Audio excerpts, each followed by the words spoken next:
Assalamualaikum warahmatullahi wabarakatuh. Kembali bersama saya Iswatun Hasanah.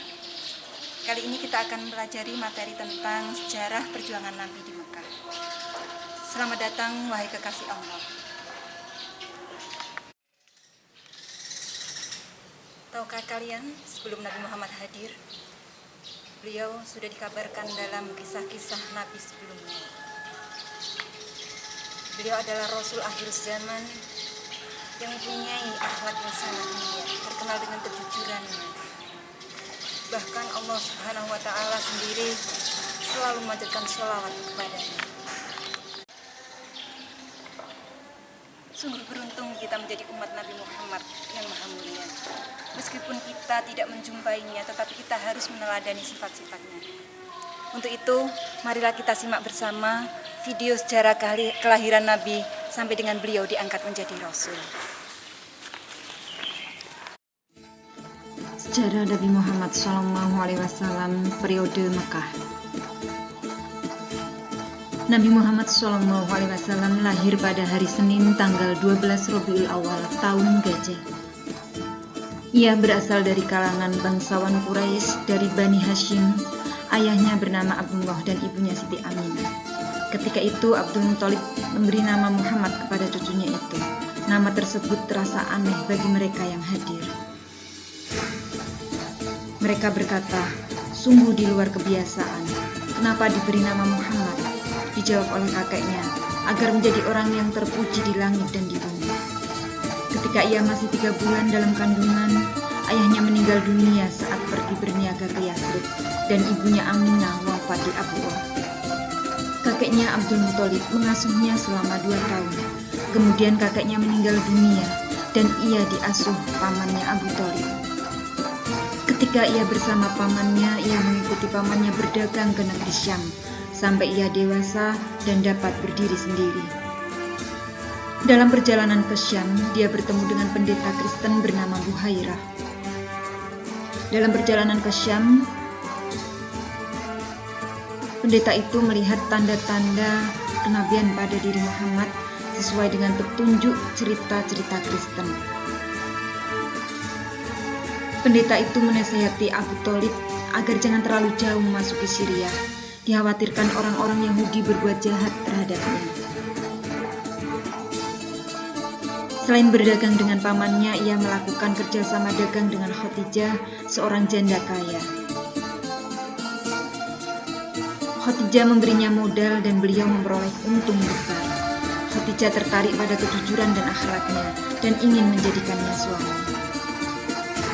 Pernikahan Muhammad dengan Khadijah binti Khuwailid berlangsung ketika Muhammad berusia 25 tahun dan Khadijah 40 tahun dengan mahar 20 ekor onta.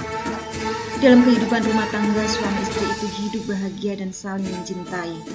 Muhammad tidak pernah menyakiti hati istrinya dan sebaliknya. Harta kekayaan istrinya itu memberi kesempatan pada Muhammad membantu orang-orang miskin dan orang yang tertindas serta memerdekakan budak-budak. Dalam usia 35 tahun, Muhammad telah memperlihatkan kualitasnya sebagai seorang pemimpin.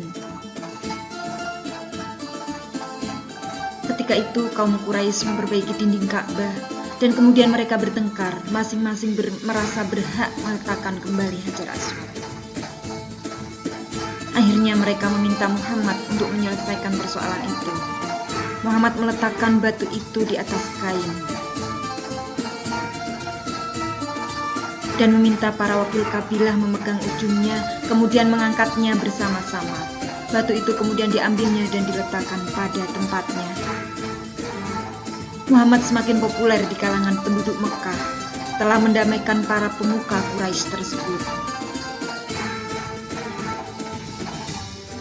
Muhammad sebagai seorang Al-Amin telah mendapat kepercayaan penuh dari pemimpin Quraisy untuk menyelesaikan persoalan yang terjadi di antara mereka. Modal kepercayaan inilah yang kelak menjadi kunci sukses Muhammad di dalam mengemban misi dakwah kerasulannya.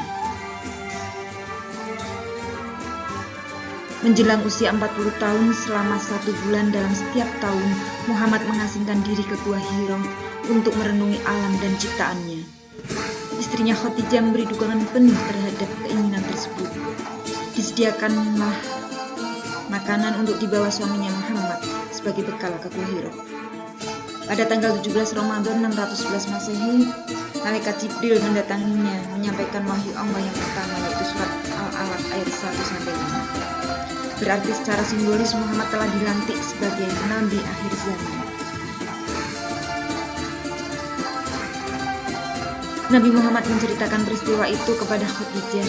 Rasulullah di bawah Khadijah menghadap seorang pendeta bernama Waraqah bin Nawfal.